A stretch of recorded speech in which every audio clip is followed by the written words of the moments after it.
After months of relentless work, I decided to take a solo road trip across the country to clear my mind. The plan was to drive along scenic routes, stop at quaint towns, and enjoy the freedom of the open road. On the third day of my journey, I found myself on a quiet stretch of highway that cut through a dense forest. The sun was setting, and I realized I needed to find a place to rest for the night. I saw a sign indicating a rest stop ahead, promising facilities and vending machines. Relieved, I took the exit and followed the winding road deeper into the woods. The trees grew taller and thicker, their branches forming a canopy that blocked out the fading sunlight. After a few miles, I arrived at the rest stop.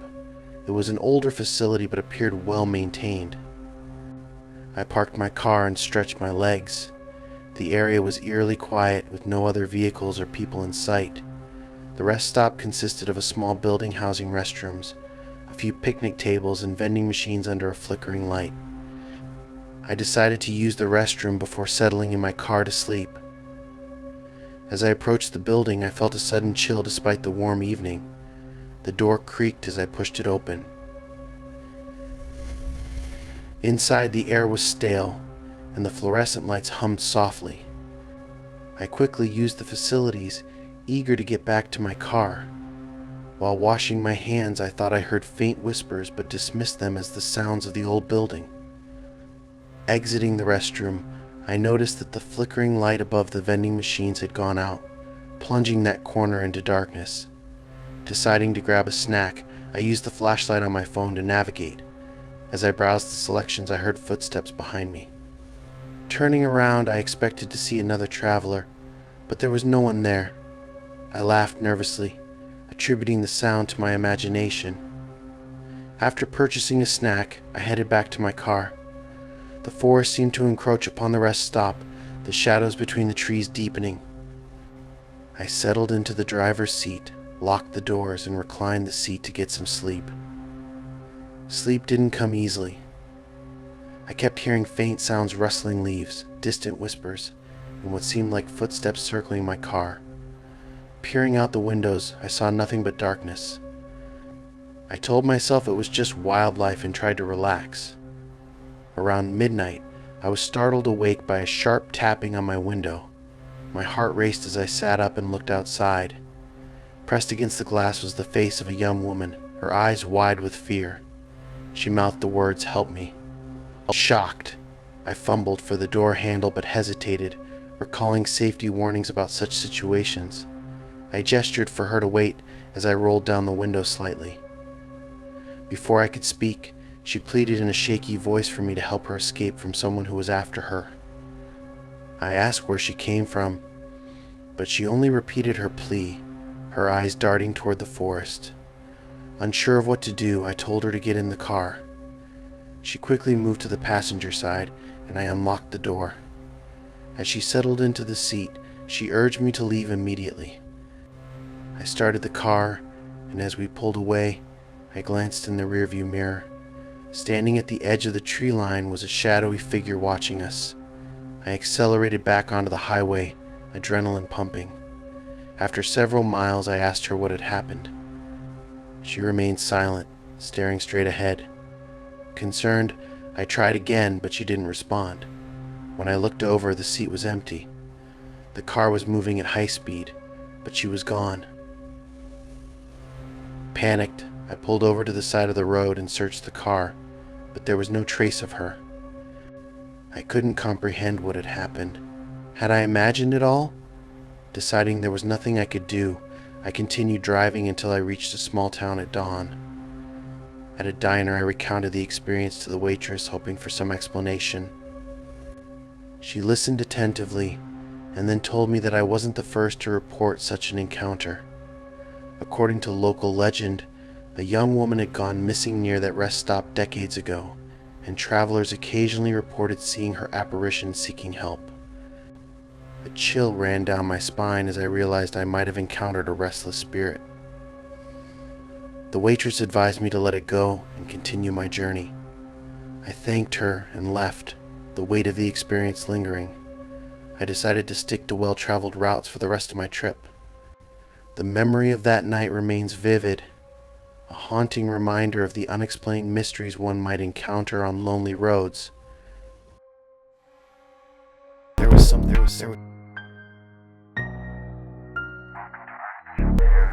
On a long drive to visit family, I found myself growing tired as midnight approached.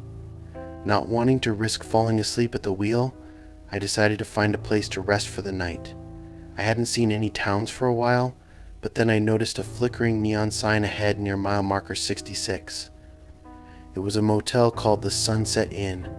Grateful for the opportunity to sleep, I pulled into the gravel parking lot. The motel had a retro appearance, as if it hadn't been updated since the 1960s. The vacancy sign buzzed intermittently. I went to the front office, where a middle-aged woman greeted me with a warm smile. She said they had plenty of rooms available and handed me an old-fashioned key after I paid in cash. She mentioned that breakfast would be served in the morning and that I should make myself comfortable. Her demeanor was friendly, but there was something slightly off that I couldn't put my finger on. I found my room at the end of the corridor. Inside, the decor was dated but clean. I was too tired to care and quickly got ready for bed. As I settled under the covers, I heard faint music playing, like a distant radio tune to an old jazz station. I assumed it was coming from another room. Sleep came quickly, but I was awakened in the early hours by the sound of muffled voices and footsteps above me. Confused, I remembered that my room was on the top floor of the single-story motel. Dismissing it as a dream, I tried to go back to sleep. The noises persisted: whispers, soft laughter, and footsteps moving back and forth. Curiosity got the better of me. I got dressed and stepped outside to investigate. The corridor was empty, and the night air was still. I looked up at the roof but saw nothing unusual. As I returned to my room, I noticed that the door to the room next to mine was slightly open. A soft glow emanated from within. I gently knocked and called out to see if anyone needed assistance. There was no response. Pushing the door open a bit more, I peeked inside. The room was identical to mine but appeared untouched, as if no one had stayed there for years. A layer of dust covered the furniture, and the air was musty. Puzzled, I closed the door and decided to return to bed. Back in my room, I found a photograph lying on the bedside table that hadn't been there before. It was a black and white picture of a group of people standing in front of the motel guests and staff from a bygone era. As I examined it, I recognized the woman from the front desk, looking exactly the same but dressed in vintage clothing. A sense of unease settled over me.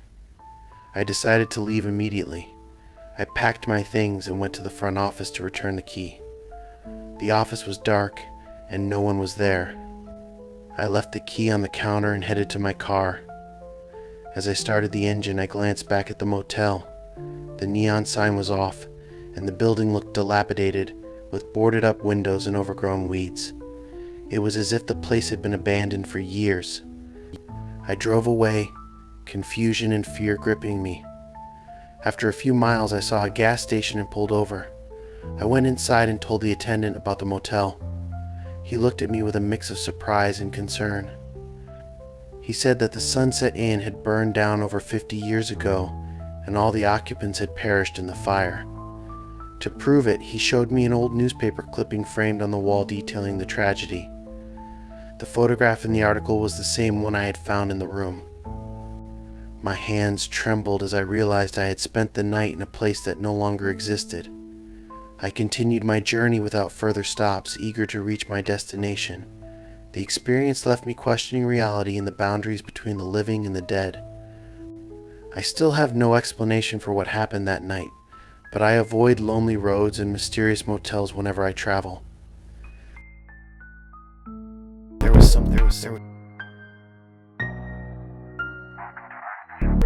During a cross-country move, I opted to drive my car to my new home instead of shipping it.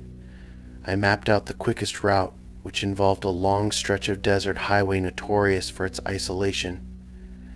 Equipped with supplies and confident in my call, The first few hours were uneventful. The scenery was stark but beautiful, with vast expanses of sand and rock formations under a clear blue sky.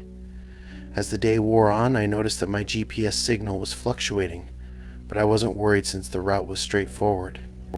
By late afternoon, I realized I hadn't seen another vehicle for hours.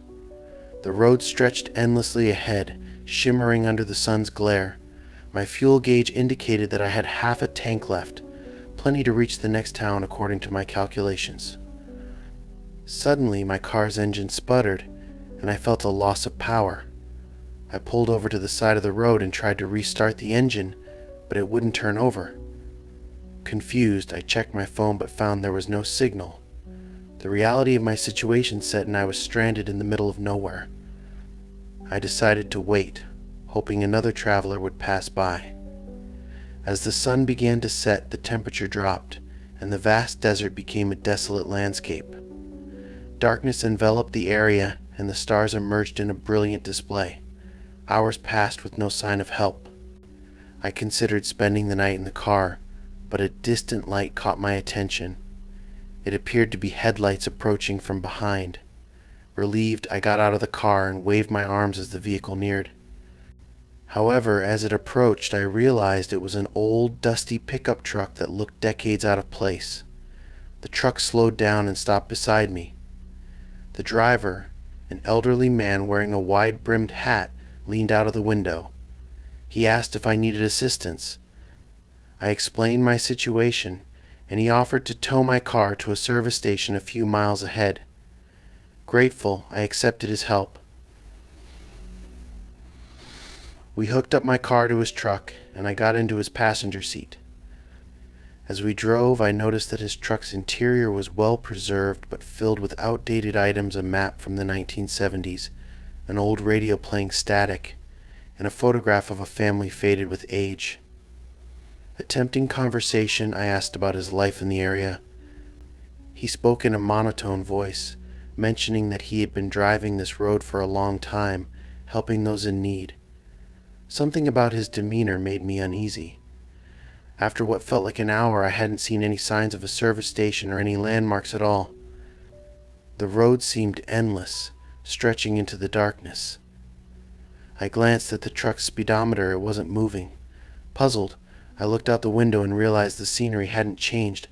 I asked the driver how much farther the service station was. He turned to me with a vacant stare and said we would arrive soon.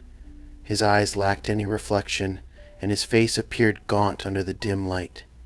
Fear began to creep in. I decided I needed to get out of the situation. I mentioned needing to use the restroom urgently. He didn't respond but slowed the truck to a stop. I stepped out, pretending to head toward some bushes. Once out of his sight, I bolted into the darkness, hiding behind a rock formation. From my hiding spot, I watched as the driver waited beside the truck. After a few minutes, he called out in a hollow voice, telling me it wasn't safe to wander off. Ignoring him, I stayed hidden. Eventually, he got back into the truck and drove off, my car still in tow. Relieved yet stranded, I weighed my options. Then, incredibly, I saw headlights approaching from the direction the truck had gone. It was a modern SUV. I flagged it down, and the driver pulled over. I quickly explained what had happened.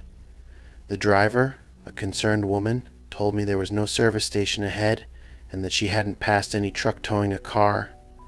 She offered me a ride to the nearest town, which was in the opposite direction. Grateful, I got into her car. As we drove back, I kept an eye out for any sign of my car or the old truck, but there was nothing, just the empty road. We reached the town, and I contacted the authorities to report the incident. They conducted a search but found no trace of my car or the truck. The local sheriff informed me that there had been stories over the years of a phantom truck roaming that stretch of highway, appearing to stranded motorists. The drivers who accepted help were never seen again. I was one of the lucky ones who got away. I never recovered my car, but I was thankful to be safe. The experience left me wary of desolate roads and mysterious offers of help. Sometimes the real danger isn't being stranded, but who or what might come to your aid. There was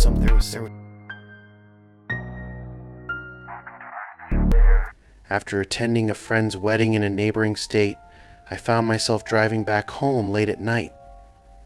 The route took me through rural areas I'd never visited before, long stretches of road with little to no traffic.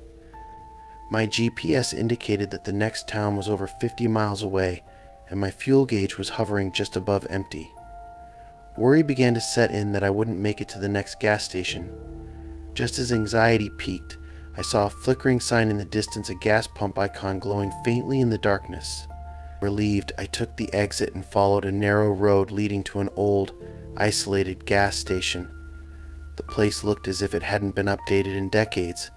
The paint was peeling, and the canopy over the pumps was rusted. A single dim light illuminated the area, and there were no other cars around. I pulled up next to a pump and got out of the car. The air was thick with the scent of gasoline and something else I couldn't identify, a metallic, almost coppery smell. I tried to use my credit card at the pump, but the machine was unresponsive. Frustrated, I looked around for any sign of an attendant. The station's convenience store was dark except for a faint light inside. A handwritten sign on the door indicated that it was open. Hesitant but needing fuel, I decided to go inside to pay. As I entered, a bell jingled above the door. The store was cluttered with outdated merchandise, faded candy wrappers, dusty soda bottles, and magazines from years past. Behind the counter stood a middle-aged man with a scruffy beard and piercing eyes. He greeted me with a slight grin that didn't reach his eyes and asked if he could help me with something. I explained that I needed to fill up but that the pump wasn't working. He responded that the old thing had been acting up and offered to turn it on from inside. He mentioned that it was cash only, his gaze unwavering. I handed him some bills, and he gave me a key attached to a piece of wood with a number matching my pump. He told me I would need it to get the pump started. Finding it odd but not wanting to linger, I took the key and headed back to my car. As I was filling up, I couldn't shake the feeling of being watched.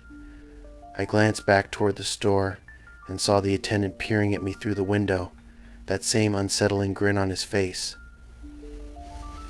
Hoping to leave quickly, I finished pumping gas and returned the key. I thanked him, eager to get back on the road. He told me to have safe travels, his tone implying anything but safety. As I walked back to my car, I noticed another vehicle pulling into the station, a beat-up pickup truck with two men inside. They parked near the store but didn't get out immediately. I got into my car and started the engine. Before I could pull away, one of the men from the truck tapped on my passenger window. I rolled it down just a crack and asked if I could help him. He inquired if I happened to have a spare tire, mentioning that theirs had just blown out. His eyes darted around nervously. I told him I was sorry but only had the one and might need it myself. He leaned in closer, urging me to help them out since it was the middle of the night. Something felt off. His tone was insistent, almost aggressive. I suggested that the attendant inside might be able to assist them. He stared at me for a moment before stepping back, muttering that it was all right then. I began to pull away when the other man from the truck stepped into the road, blocking my path. I hit the brakes to avoid hitting him. He stood there, staring at me with a cold expression. I honked the horn lightly, signaling for him to move, but he didn't budge. Panic started to set in. The first man reappeared next to my driver's side window, firmly suggesting that I should come out and help them. I told them that I needed to go, trying to keep my voice steady. At that moment, I saw the attendant walking out of the store toward us. For a brief second, relief washed over me, thinking he might defuse the situation. Instead, he joined the two men, all three now surrounding my car. He suggested that I step out of the car, his earlier grin now a menacing smirk. My instincts screamed at me to get out of there. I quickly locked all the doors and shifted into reverse. The man behind my car moved aside just in time as I backed up abruptly. I then shifted into drive and swerved around the man in front, narrowly missing him. As I sped away, I heard shouting and saw them scrambling to their vehicles in my rearview mirror. Heart pounding, I pushed the accelerator, racing back toward the main highway. The road was dark, and the only illumination came from my headlights cutting through the night. After a few minutes, headlights appeared behind me, growing closer. It was the pickup truck, and they were gaining on me. I tried to stay calm, focusing on the road's curves and bends. My mind raced with thoughts of what they might do if they caught up. The truck inched closer, and I could see its grille almost touching my rear bumper. Suddenly it swerved to the side, attempting to overtake me. I swerved as well, blocking their path. This dangerous game continued for several miles. Up ahead, I saw the lights of the main highway. If I could just reach it, perhaps I could find help or at least be in a more populated area. I floored the gas pedal, and my car surged forward. The truck tried to keep up but began to fall back as my car reached its top speed. I emerged onto the highway, the bright lights and occasional traffic a stark contrast to the desolate road behind me. The pickup truck followed but maintained a distance. After a few miles, it took an exit and disappeared from sight. I didn't slow down until I reached a well-lit gas station crowded with people. Shaking, I pulled in and parked near the entrance. Inside, I told the clerk what had happened. He advised me to contact the police, which I did. The officers arrived, and I recounted the entire incident. They took my statement and assured me they would look into it. One of them mentioned that there had been reports of similar encounters in the area, drivers being lured into traps at isolated locations. I continued my journey, but the experience left a lasting impression. I realized how vulnerable one could be in such remote places, and how crucial it is to trust your instincts. From then on, I planned my routes carefully, ensured my car was in top condition, and avoided stopping at desolate locations, especially at night. The memory of that night serves as a stark reminder that sometimes the real dangers on the road come not from the supernatural, but from other people with ill intentions.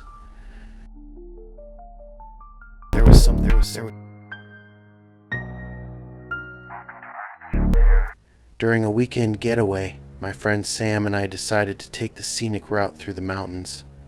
The drive was beautiful, with winding roads and breathtaking vistas. As evening approached, a thick fog rolled in, reducing visibility.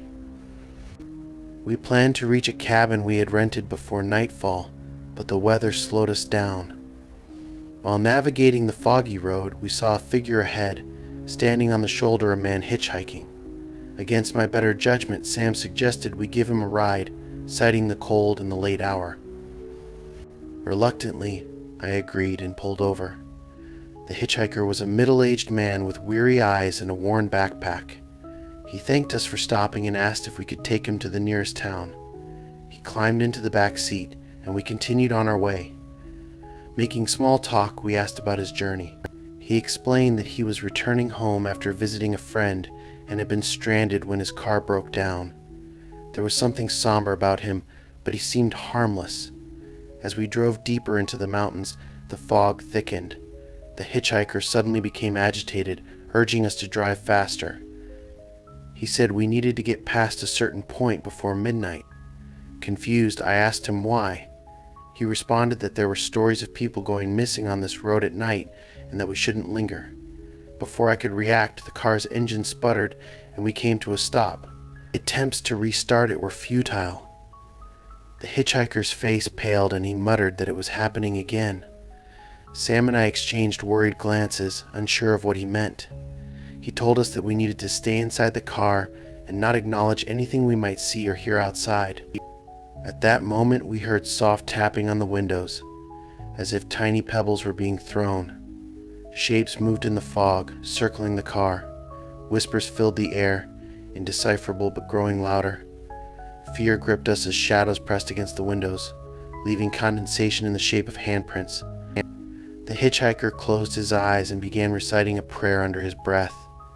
He insisted we do the same, or at least keep our eyes closed. Ignoring his warning, Sam peered out the window to get a better look. His expression turned to horror, and he began to scream. He fumbled with the door handle as if trying to escape.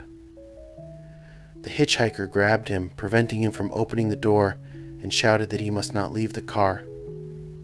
I pulled Sam back and we locked the doors. The shadows outside grew more aggressive, rocking the car back and forth. The The whispers turned into anguished wails. Clutching each other, we waited helplessly as the torment continued. After what felt like an eternity, the noises ceased and the fog began to lift.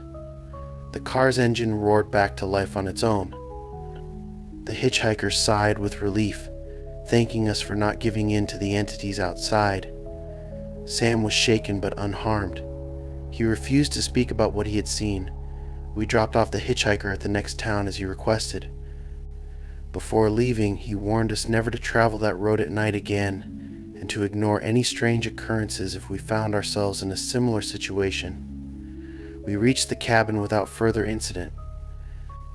Sam eventually confided that he had seen faces in the fog, twisted, mournful visages beckoning him to join them. The experience left us both deeply unsettled. To this day, I avoid that mountain road and remain wary of unexplained phenomena during road trips. The hitchhiker's warning was not just about the road, but a lesson in heeding the unseen dangers that lurk in the shadows. There was something.